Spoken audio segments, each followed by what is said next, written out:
Hey, welcome to SoCal Training Team. Wanted to take this time to talk to you guys about opening up a group home in California, state of California, with the regional center or through the regional center, in which you'll get your clients. So I want to make sure that we have a foundation. So I'm going to go through some of the basics of opening an adult residential facility.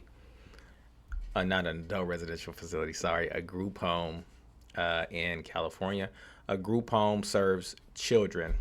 Just to give you guys a little background, it serves children ages 0 to 17 that are developmentally disabled here in the state of California. So I just want to kind of walk through the process because I've been getting quite a few people that want me to walk them through the process. Of course, this is not going to be all inclusive. There's no way in a short amount of time that I can cover every single last step to open up a group home. I could do it, but it would take me a lot of time to do it. So what I want to do is give you guys a starting point or a foundation and where to begin into developing your group home here in the state of California through any regional center. Doesn't matter. There are 21 regional centers here in the state of California. So the process is pretty much the same, especially with the licensing process to the regional center process. If not the same, it's going to be very similar. So you want to keep that in mind. So just opening a group home. I'm going to go through the regional center system. I'm going to talk about community care licensing, that process, talk about funding, the type of funding that you're going to need, and then what it takes to ultimately open up a residential facility here in the state of California, because it's more than just glitz, glamour, and money. So you have to have a heart for this. So before I get into it, just wanted to give you some information to how to get in contact with us. I got the website there, SoCalTrainingTeam.com. Email, if you want to email us, you can email us at that support at SoCalTrainingTeam.com. You can follow us on Instagram. Do that, please. As just on Instagram, you can search SoCal Training Team. It'll come up. On Facebook, same thing. Follow us there for information because you may get different information or more detailed information on Facebook. And then finally, YouTube. Follow us on YouTube, SoCalTrainingTeam.com. If you want to know when new videos are coming out, or if you have any special requests on a video that you want me to create and talk about, then go ahead and send me an email and I will create that video and get it up. Of course, within reason. You can't send me how do I write a program designed from scratch, page by page. I'm not going to make a video on that. It's just too complex and there's a lot of nuances in there. So just within reason, I will make videos. So just want to give that up. So that's our contact info. All right, let's get into it. The truth about operating residential facilities here in California. They're tough. They're difficult. Think about this. You are in the business of serving people. You have in your hands the ability to provide good care or bad care or both. So you want to keep in mind that we want to have people first and income second. It's like anything in life. If you can provide a great service, no matter what you do, right? If you provide a great service, what always follows with that great service? Money. It's inevitable. If you provide a crappy service, then you can't expect any type of income or any type of monetary result to follow. It's just inevitable. I don't care what you're doing. So we want to make sure that you're in the business of serving people. If that's not your thing, don't open a home. It's not for you. If you don't want to serve people, if you have this reversed where you're in the business of money first, people second, then it's not the business for you. How long does it take? Takes a lot of time to open up facilities. The average time, setup time from start to finish is easily 12 to 18 months. That's about the average. I've seen facilities take longer than 12 to 18 months. I've seen them take 24 months, 26 months, 27 months. So this is not for the faint of heart. If this is something that you really want to do, then you are willing to go the long haul. You're not worried about the money you're losing in the process to get to your destination. It's going to take time. I know you always going to have somebody that tells you a story that they opened a home in 2 months or 3 months. It didn't take them that long. We always have someone that can contradict the story of another to tell you that they did it faster. But can they do it again and again and again? Probably not. I've been in this business for over 20 years, guys. And for me to set up facilities for clients, on average for me, and I'm excellent at this, I'm an expert, and it still takes me 12 to 18 months to get a facility up and going, and with very, very little to if any corrections. It's just the process of going through the steps to set up a facility, not just on my part as a consultant, but your part as a client. There may be things that you need to get in order to begin the process. So keep that in mind. I want to give you the flat out truth. I don't want to make it seem like you're going to open up your facility and you're going to start driving Bentleys and Rolls Royces and Ferraris, because it's not going to happen. That's not reality. Developing individualized care plans. So really that slide is kind of mistitled, but I'm going to still roll with it. So really what I wanted to go through is these steps: community care licensing. So the first thing you're going to go through is, let's back up. Let's back up a little bit. I'm going to talk about this on the fly kind of. So actually the first thing you want to do is make sure that you have the experience to run a home.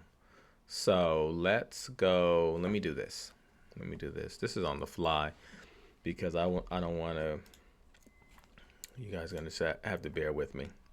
I'm going to go to my slides. Number one, these are steps, right? These are steps to open a facility. So that first thing on that list, this first thing on this list should be experience. So we want experience. One.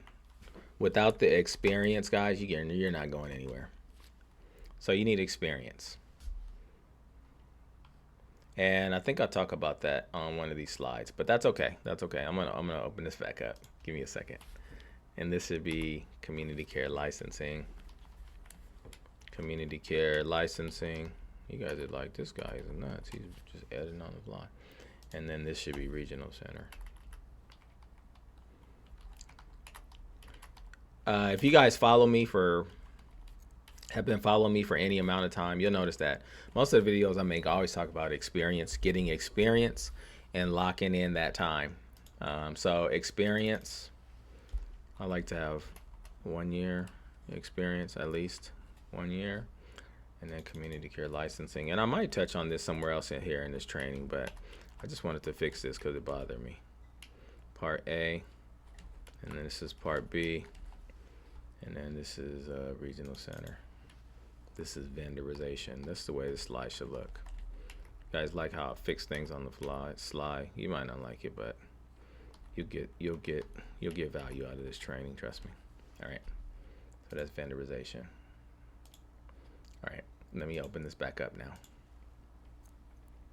Bam. That looks better.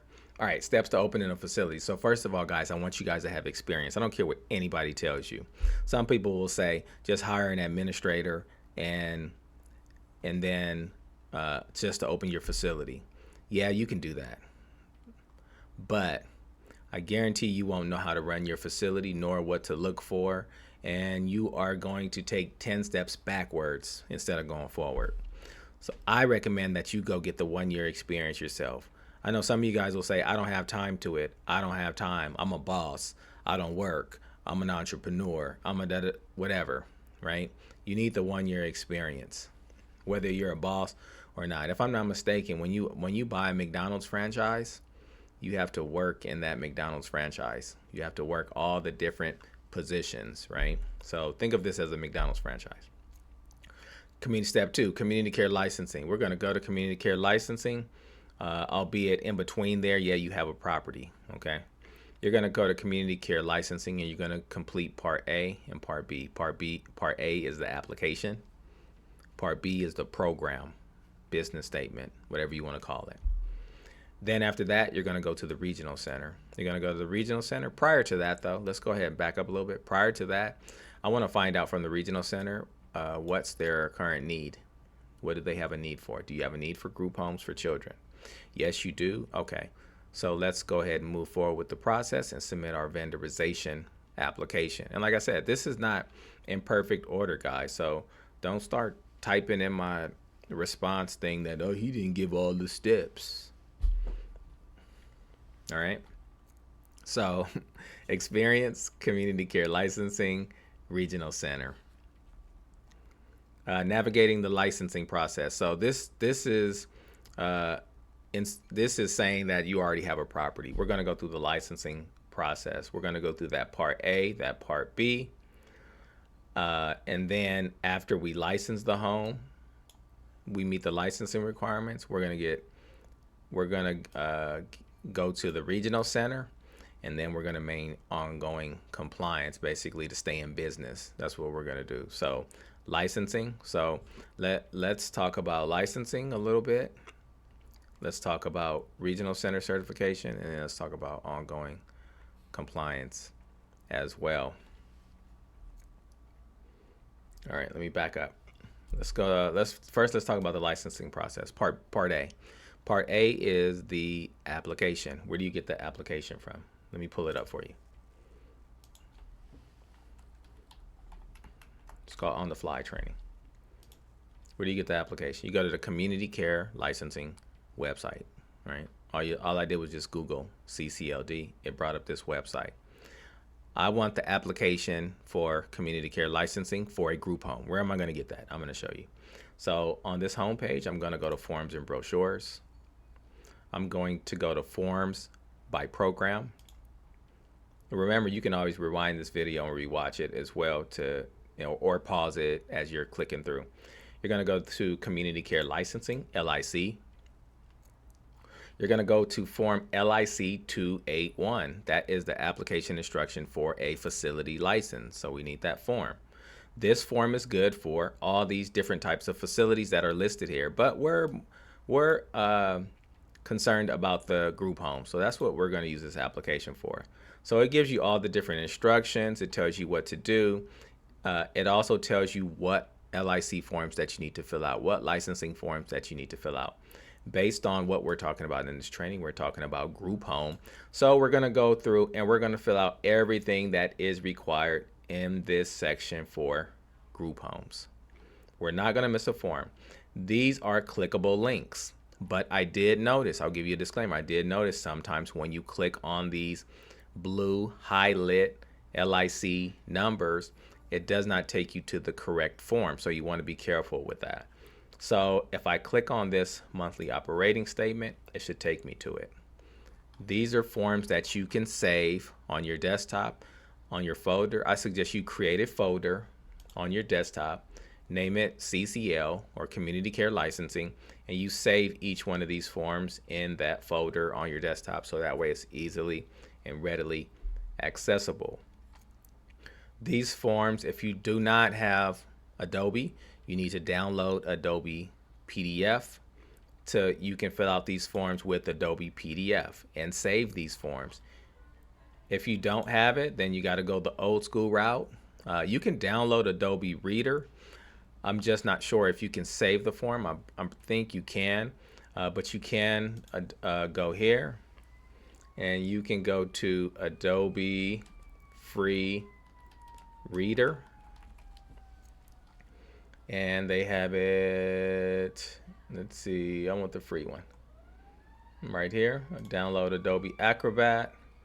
And this is the trusted PDF reader. You can download this version of it. Untick this here because you don't want to install any security stuff on your computer. And then you want to download Adobe Reader. When you it is free, as you can see, free. You can download that, and then you can fill out your forms, and I want to say you can save them as well. So that's another little tidbit information. So you're going to need Adobe Reader to save these forms here on the licensing website. And like I said, you're going to go through all these forms. I did do a previous video. You guys just got to look through. Maybe I'll link it in this one where I've complete each form, but they're all different forms the way I did the video. So you can click through and see how I filled them out free of charge. So part A, application, and then it go through here. So say you want to know how to fill out the application part. It tells you what you must fill out, etc. It gives you the foundation, right? So that's all part A. Gives you the play-by-play. Then you have to complete part B as well. Part B is the written program design. So you're going to open up Microsoft Word and you are going to begin to type. The way I set it up, see how it's B1, B2, B3, B4. That's my table of contents. I use that as my table of contents. And I put the items that belong behind each section there. And if there are sections that I have to write, then I go through, I say, okay, B4, what is my job description? So I will scroll down to B4, and this is the job description section. These are all the things that have to be addressed. It says the following areas must be addressed in the job description. So you need to make sure that you address it. This is how you're putting together your program design. If you're not a great writer, but you follow directions well, you'll be fine. If you're not a great writer and you don't follow directions well, then you can hire me to complete your application for you. You should send me an email and I will give you pricing on doing your part B for you. Okay. I'm not going to give you a price right now because these videos have age to it, and I'll give you if I say a price in this 2025 and this 2026 and I raise my price, you're going to remember the video that I told you one price. So I'm not going to give you a pricing. You have to send me an email and I will give you pricing. So with that said, moving on, each section tells you what has to be in that section at a minimum. Just make sure you meet all the information in that section. If you set up your table of contents just like this, you'll be fine. If you don't want to deal with it at all, sure, send me an email. I'll help you. I'll write one for you. It's what I do. Okay, so I wanted to show you that part of it. This is the licensing part of it. Now this is with when you go to licensing, that means you have a property. That means you have a house. You're going to use your house. You're going to rent a house. You're going to lease a house. You have an address, a physical address, and you're going to set that house up.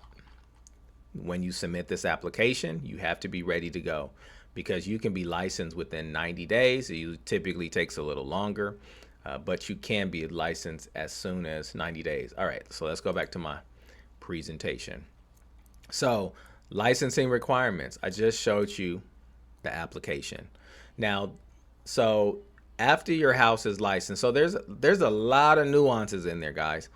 I know I just simplified it, and like I said, don't put in my comments that I missed some information, because if I step by step you, I'd make this a 2-day, 16-hour training. So there are some nuances in there. You need a surety bond. You need to show 3 times the amount of operating expenses in your account. So you're going to need to show probably about $50,000 or so in a business account. You need to set up an LLC. You're not going to do this business in your personal name. You're going to do it under an LLC, a C Corp, a S Corp, whatever floats your boat. Just do it under a corporation because it is for protection purposes as you know it. All right, so that's a little sidebar there.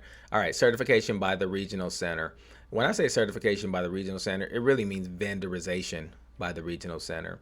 In order to get vendored by the regional center, 1, they have to have a need, and 2, you have to be a licensed facility. One of the big things with the regional center is qualifications. You have to qualify for the type of home you want to develop. So you want to open a group home for children, right? You want to open, and it's a certain level. You have to ensure that you have that level of experience in order to open that type of facility. And it's going to be 1 year. So keep that in mind. Let me repeat that because a lot of you guys try to dance around it. I'm a nurse. I'm a doctor. I'm a psych tech. I'm this. I'm a social worker, and I work with clients. I'm a police officer. We respond to the homes. I work at a hospital. I do this. I do that. No, it has to be directly related to regional center care. So, in other words, what does that look like? That looks like you taking yourself and working in a home that is vendored by the regional center at the level you want to provide care at. And you're going to be there 12 months. You do everything else and you're willing to wait 12 months. So what would be the difference in you dedicating some time, part-time, full-time, at a facility, learning to work with individuals that you plan on serving? Doesn't that make sense for you to do that? For some of you guys, it does not, but that's probably why you're not in the business. All right, so that is that part. And then ongoing compliance, meaning that you got licensed, you're vendored, and then there's ongoing compliance, audits, making sure you're providing the proper care, etc., etc. All right, moving along. Understanding the regional center system. So the regional center, a lot of people ask me what the regional center is, but you guys can Google it, right? If you Google regional center, it'll tell you what the regional center is. I'm not trying to be funny either. But the regional center is a nonprofit organization, and they receive funds from the state, DDS, to provide services for individuals with developmental disabilities. That's the short story of it. In order for that person to meet those requirements for the regional center, they have to be diagnosed before the age of 18. And it's going to be related to an intellectual disability, cerebral palsy, epilepsy, autism, and then there's other conditions as well. So that person had to be assessed prior to the age of 18 to qualify for regional center services. Okay, so I'm going to give you an example of a regional center and how to look for what their current need is as well. So let's go to, I'm going to just search because you guys know I do things on the fly. It's the best way to learn. I'm going to go to Inland Regional Center, my fave. And so all regional centers, their websites are very similar, by the way. They're not too far apart. So I'm going to go to service providers, and what you want to look for is becoming a service provider, RFPs, requests for proposals, those type things. So I'm just going to become a service provider. This is residential. These are the current service needs. That's what I want. I want the current service needs. What do they need for their regional center?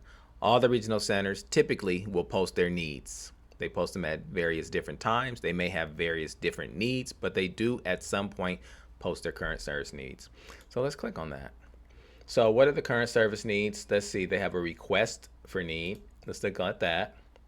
So for example, as of today, 2/12/2025, they need self-determination, social rec programs, adults and children, occupational therapists, social recreational services for adults, and then social rec for children school age.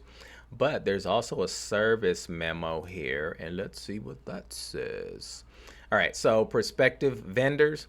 So this is what Inland Regional Center, this was April 8th, 2024, but this is a letter that they put out, and it says Inland Regional Center has a current need for the following services. And children's residential facility, group home, level 4I is one of those type of facilities.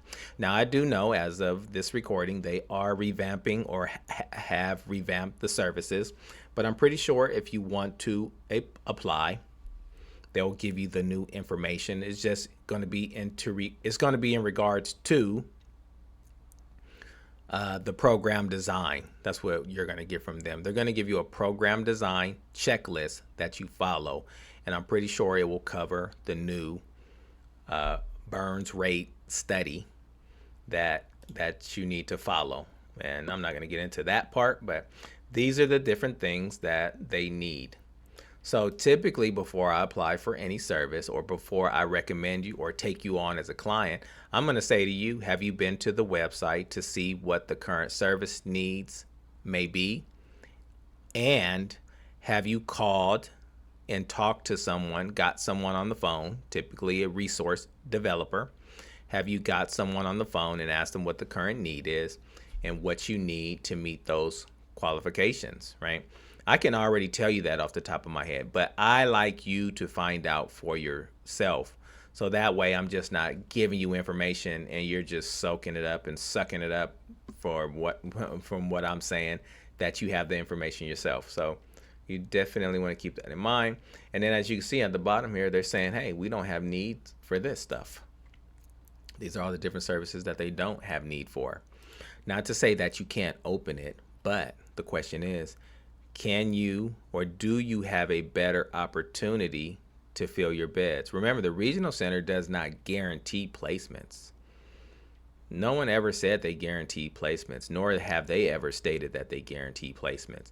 But a lot of you guys think that just because you vendor with the regional center, your beds are going to be full. No, that is not the case. I'm not saying that they're going to maliciously not fill your beds, but they are basically saying, yeah, just because we have a need for a level 4I group home, but that still doesn't mean I'm going to fill your beds.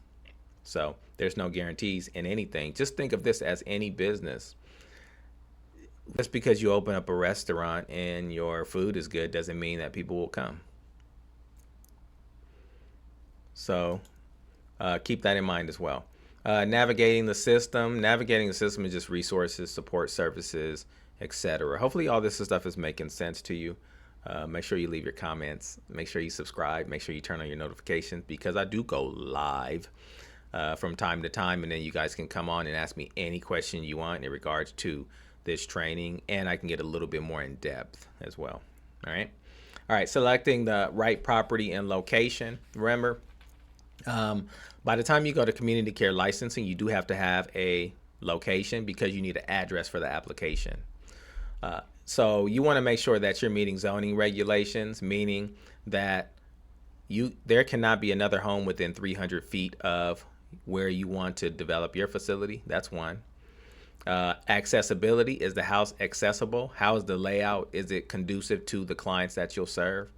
Community integration. How far are the recreational community integration locations? Are they far? Are they close? Can they engage? Can they go to the farmer's market? Can they walk to the farmer's market on the weekend? Or do I have to drive 10 miles to get to the nearest Walmart? And then safety considerations. What type of security, what type of police presence do you have? How far are the emergency services? Are you way out in the middle of nowhere where it takes an ambulance an hour to get to you? So you want to take all that into consideration. You want to make sure that you're developing a property in the right location and that is conducive for the clients that you serve. Yes, sir. All right, staffing, qualified administrator. So somebody has to be a qualified administrator. I want that to be you. Whoever's applying for the home, excuse me, I want you guys to be a qualified administrator. A qualified administrator, you got to be at least 21 years of age. You need at least, excuse me, you need at least 1 year experience at the level of care you want to open. I can't emphasize that enough, guys. You need at least 1 year experience. Get that 1 year experience. You'll thank me later. You'll hate me now, but I guarantee you get up and going, you'll thank me. Oh my gosh, that was the best thing I've ever done. I can show you, tell you, have numerous clients say that was the best thing that they've ever done prior to opening a facility, was to go actually work in a facility, both good and bad. Not only that, so for licensing, you don't need the same qualifications, just to let you guys know that. For licensing, most people that have basic experience working with developmental population, they don't care about the level. They just want you to have experience. When you get to the regional center, they want you to have specific experience. So they want you to have that 1 year experience working at the level of care you want to provide. They want you to have your DSP year 1 and your DSP year 2, which is direct support professional. They want you to have your first aid CPR, and then they want you to have CPI, which is Crisis Prevention Institute, or PROACT, depending on the regional center. Some regional centers want a certain type of de-escalation slash restraint certification, so you want to keep that in mind. And then at some point you need to before you can submit your application, you have to submit the regional center, you have to attend the orientation. But in order for you to qualify to attend that orientation, guess what? You got to have experience.